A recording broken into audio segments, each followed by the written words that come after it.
બાળકો, આપણે મેંગોનો એસે કરી રહ્યા હતા અને ઘણા બધા બાળકોને મેંગોનો એસે એટલો સરસ મળે છે કે કાલે હોમવર્કની અંદર બહુ જ સરસ એસે મોઢે લખીને આપ્યો હતો, બરાબર ને? તો આપણે મેંગોની 8 લાઈન સરસ મજાની ભણી ગયા અને પાકી કરી. તો ચાલો પહેલા 8 લાઈન આપણે રિવાઇઝ કરશું અને પછી 8 લાઈનથી આગળ એસે કરશું.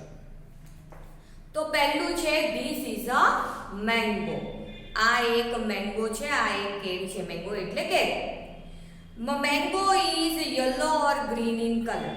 મેંગો છે એ પીળી અથવા તો લીલી કલરમાં હોય છે. કેરી પીળી કે લીલી હોય છે ને. પછી મેંગો ઇઝ જ્યુસી ફ્રૂટ. તે એક રસદાર ફ્રૂટ છે. It is the fruit of summer. તે સમરનું ફ્રૂટ છે, એટલે કે ઉનાળાનું ફ્રૂટ છે. I like this fruit. મને આ ફ્રૂટ ખૂબ જ ભાવે છે. I like to eat mango ice cream, candy et cetera. અને એક્સેટ્રાનો અર્થ શું થાય? વગેરે વગેરે. તો મને કેરીનો આઈસ્ક્રીમ કે કેન્ડી ભાવે છે. The ripe mango is yellow. Ripe mango જે પાકી ગયેલી કેરી છે એ પીળા કલરની હોય છે. Raw mangoes are green. અને કાચી કેરીઓ કેવી હોય છે? ગ્રીન હોય છે. હવે આપણે નંબર 9 માં આવ્યા હતા. It has sharp sour taste. તો અહીંયા આપણે લખશું નંબર 9 અને ફર્સ્ટ લેટર કેપિટલ હોય તો એ હું હંમેશા શેમાં લખું છું? Capital letter red pen. બરોબર, તમારે ત્યાં રેડ પેનનો એટલે કે કેપિટલનો ઉપયોગ કરવાનો. તો it has number 9. It has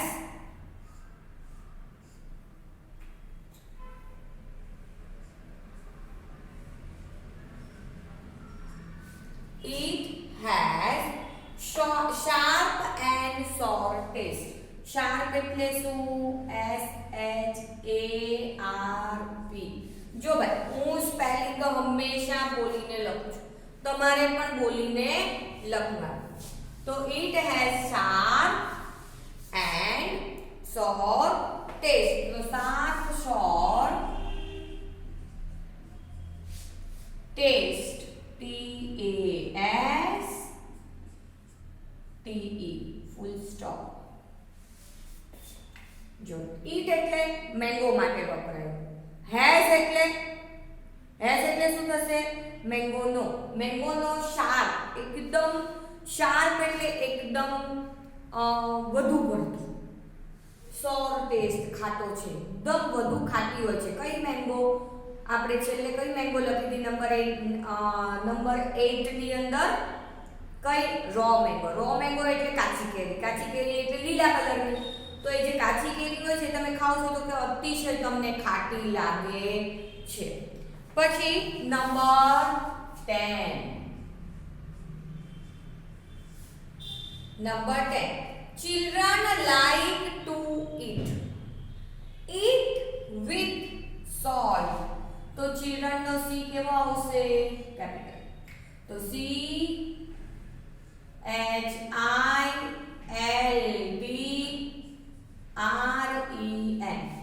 Children like to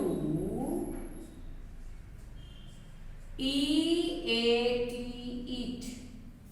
જો children like to eat. આ eat છે એ મેંગો માટે વપરાય છે. Children like to eat with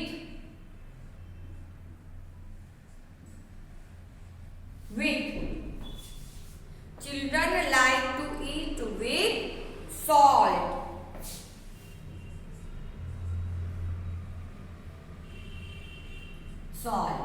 જો હવે આખું વાક્ય. ચિલ્ડ્રન એટલે બાળક, લાઈક એટલે ગમવું.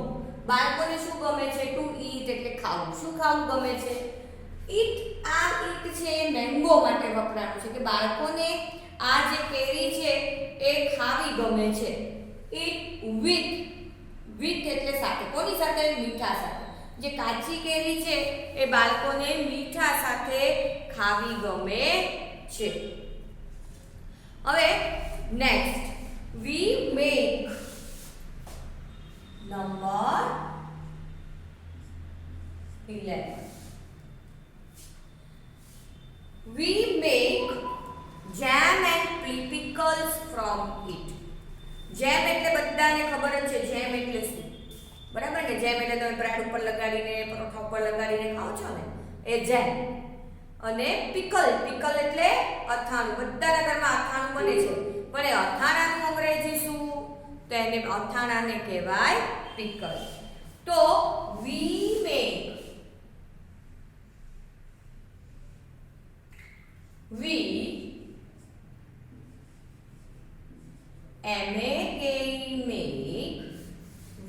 make jam and pickle. તો jam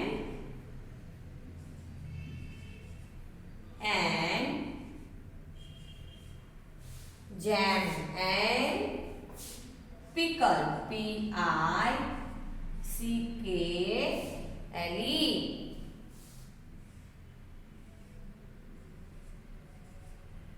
Jam and pickles from it.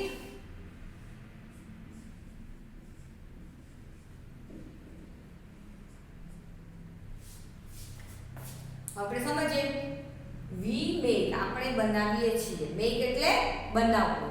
આપણે પોયમની અંદર આવતો હતો ને ટુ મેક એટલે બનાવવું. તો we make jam શું બનાવીએ છીએ? jam and pickles એટલે અથાણું. from it એટલે પાછું કોની માટે વપરાણું? તો કે મેંગો માટે.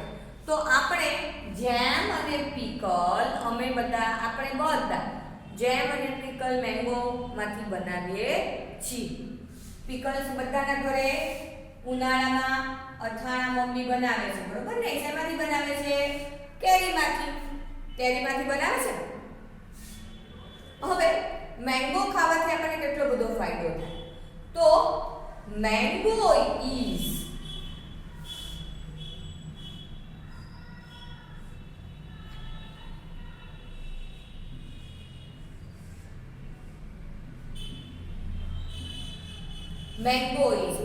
કેવી છે? તો કે mango is rich in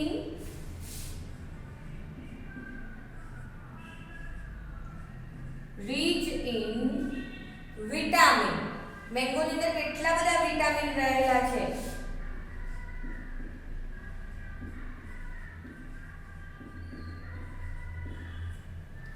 mango is rich in vitamin. કયા બધાને યાદ છે? કયા? તો કે વિટામિન A, B, બરોબર? બી વિટામિન છે તો કે હા A, B, C, D અને A, B, C, D, E અને K. આપણે આડું હતું એને આપણે સિક્વન્સમાં લખ્યું એટલે આપણને યાદ રહે. તો vitamin A, B, C, D, E અને K and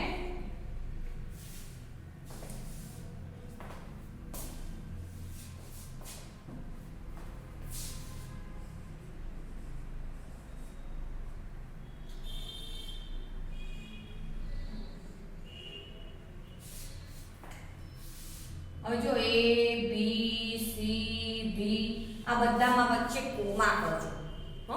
તો મેંગોની અંદર કેટલા બધા વિટામિન્સ રહેલા છે? વિટામિન A છે, વિટામિન B છે, વિટામિન C છે, વિટામિન D છે અને વિટામિન E અને K. આટલા બધા વિટામિન્સ એ કેરીની અંદર રહેલા છે. એટલે કેરી તો ખૂબ ખાવી જોઈએ અને બધાને કેરી ખાવી ખૂબ જ ગમે છે. કેરીનો રસ, કેરી પણ જ્યારે સિઝનલ ફ્રૂટ હોય ને એ સિઝનમાં ખાવું જોઈએ. તમે જે મેંગો રાઈસ પીવો છો, માઝા પીવો છો, એમાંથી તમને કોઈ વિટામિન્સ મળતા નથી, બરાબર? પણ આપણે જે ઝાડ પરથી ઉતરેલી જે ફ્રૂટ હોય, રિયલ ફ્રૂટ હોય એ ખાઓ તો એમાંથી જ આપણને ડાયરેક્ટ વિટામિન મળે છે. એટલે આપણે મેં કીધું કે મેંગો ખાવી જોઈએ તો મેંગોનું જુદું જુદું જે ડ્રિંક્સ મળે છે કે મેંગો માઝા છે, પછી મેંગોનો પેલું નાનું એવું સ્ક્વેર કલરનું પીવાનું આવે છે ફ્રૂટી, આ બધું પીવાનું નહીં, એનાથી આપણને ગળાને નુકસાન થાય. પણ આપણે કેરીની સિઝનમાં પાકી કેરી જ ખાવાની કે જે ઘરે આપણે સુધારીને ખાતા હોઈએ તો જ આપણને આ બધા વિટામિન્સ મળે. Number 13, mango is the national fruit of India. આપણા ઇન્ડિયાનું મેંગો છે એ નેશનલ ફ્રૂટ કહેવાય છે, રાષ્ટ્રીય ફળ કહેવાય છે. આવું તમે આસપાસમાં ભણી ગયા પણ એને અંગ્રેજીમાં કેમ લખશું? તો મેંગો ઇઝ, તો મેંગોનું an capital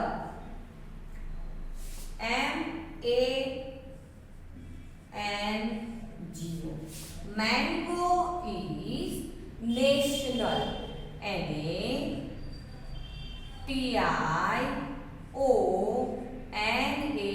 national, FRUIT fruit, OF India, INDIA.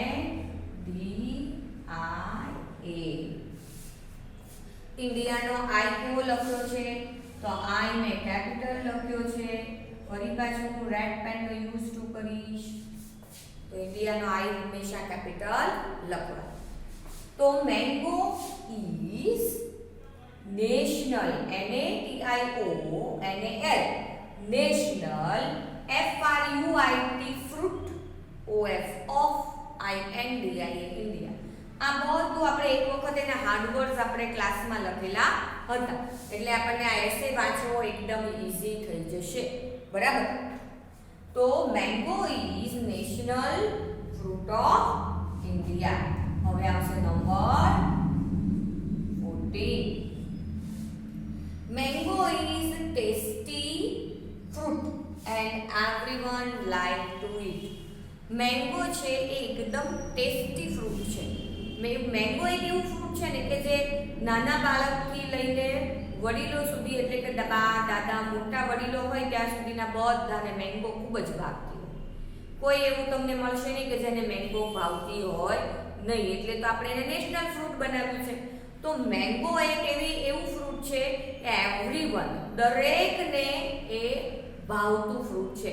કેટલાકના ઘરે તો મેંગોનો રસ હોય એ કાઢી અને એને ફ્રીઝમાં મમ્મી ફ્રોઝન કરતી હોય છે, હે ને? અને પછી સીઝન વગર તમે એ ફ્રૂટનો રસ કાઢીને ખાઈ શકો છો.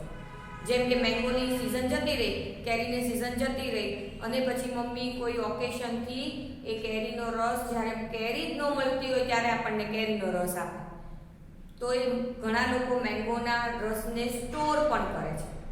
સ્ટોર કરવું એટલે શું? ફ્રીઝરમાં સરસ મજાનું એને જમાવી. બરાબર ને? તો તમે સિઝન વગર પણ ઘણી વખત કેરીનો રસ ઘરનો ખાતા હો છો. તો આ મેંગો એ એટલું બધું ફેવરિટ ફ્રૂટ છે. તો નેક્સ્ટ છે mango. Mango is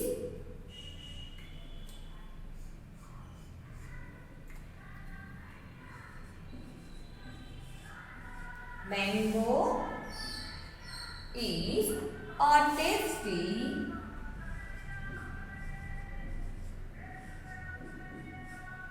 Mango is a tasty fruit.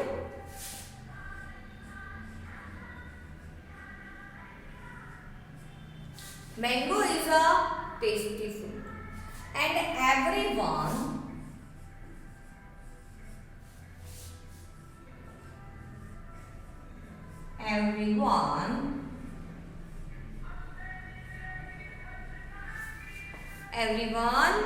like,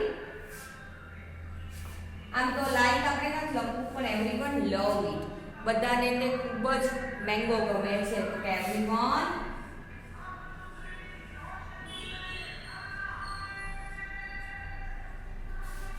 everyone love it. આપણે સમજી. Mango is a tasty fruit mango એક એકદમ સરસ ટેસ્ટી ફ્રૂટ છે, એકદમ મસ્ત સ્વાદમાં, ખૂબ જ ફાઇન, એક વખત ખાવ એટલે તમને વારંવાર મેંગો ખાવાનું મન થાય. તો mango is a tasty fruit and અને એવરીવન લવ ઇટ, અને દરેકને મેંગો ખૂબ જ ગમે છે, એટલે દરેકના ઘરમાં મેંગોની સિઝનમાં મેંગો હોય જ. બરાબર. હવે આપણે આ બધા સેન્ટેન્સીસ એક વખત રીડ કરી જોશું. મોટા સ્પેલિંગ છે, કેવી રીતે યાદ રખાય હું તમને સમજાવતી જઈશ. It has sharp and sour taste. તો sharp નો spelling SHARP, sharp. SOUR, sour, sour એટલે ખાટું. TAST, taste. હવે જો ટેસ્ટ નો સ્પેલિંગ એક વખત અહીંયા તમે મોઢે કરી નાખ્યો હોય આપણે, તો ટેસ્ટ, ટેસ્ટી, તો ટેસ્ટી અને પાછળ વાય લગાડી દો તો ટેસ્ટી થઈ જાય. TASTE, ટેસ્ટ, અને ઈ કાઢીને વાય લગાડો તો ટેસ્ટી. બરાબર. તો આપણે ખાલી એટલું જ યાદ રાખવાનું, બાકીનો સ્પેલિંગ એકદમ ઈઝી છે. ચિલ્ડ્રન નો સ્પેલિંગ બધાને આવડે છે. CHILDREN, children like to eat. eat mango માટે વપરાનું છે with salt, SALT, salt એટલે મીઠું, SALT, salt એટલે મીઠું. We make jam and pickle from it. We make એટલે બનાવવું, jam and PICKLE, pickles, અને એ pickles કર્યું છે એટલે અથાણા, ઘણા બધા અથાણા બને છે મેંગોમાંથી. તમારા ઘરે છુંદો બનતો હોય, પછી ગળ્યું અથાણું બનતું હોય મેંગોમાંથી, તીખું અથાણું બનતું હોય, તો કેટલા બધા અથાણા થયા અને વિવિધ જાતના અથાણા બને છે એટલે pickles from it. એમાંથી જામ અને ઘણા બધા અથાણાઓ મેંગોની કેરી, રો મેંગોમાંથી બને છે. પછી mango is rich in vitamin A, B, C, D, E and K. Mango છે એ આટલા બધા વિટામિન સી ભરપૂર છે. રીચ એટલે ખૂબ, રીચ એટલે એકદમ વિટામિન સી ભરેલું fruit. Mango is a national fruit of India. ઇન્ડિયાનું એ નેશનલ ફ્રૂટ છે. તો NATIONAL, national, NATIONAL, national, fruit of INDIA, India. Mango is a tasty fruit. Mango છે એ એક ટેસ્ટી ફ્રૂટ છે એન્ડ એવરીવન લવ ઇટ, અને દરેકને મેંગો ખૂબ જ ગમે છે. તો આ આપણો મેંગોનો આખો એસે આપણે કમ્પ્લીટ કર્યો. તમે હાર્ડ વર્ડ્સ તો ઓલરેડી સ્કૂલમાં લખ્યા હતા, બરાબર ને? એટલે તમને આ વાંચવું પણ ઈઝી પડી જશે. અને મેં તમને ક્લાસમાં વારંવાર રીડિંગ પણ કરાવ્યું હતું, પણ તમને સરસ મજાનું આવડે છે. અને આપણે આટલી લાઇન્સ રિફર કરવાની બાકી હતી, તો હવે તમને આ પણ એકદમ સરસ રીડિંગ કરતા આવડી ગયું. અને સ્પેલિંગ બોલતા બોલતા જ હંમેશા લખવાનો, ફર્સ્ટ લેટર કેપિટલ લખવાનો, અને સેન્ટેન્સ પતે એટલે ફૂલ સ્ટોપ ચોક્કસ કરવાનું. બરાબર? તો એસે પાકો કરજો અને સરસ મજાનો લખજો. Have a nice day.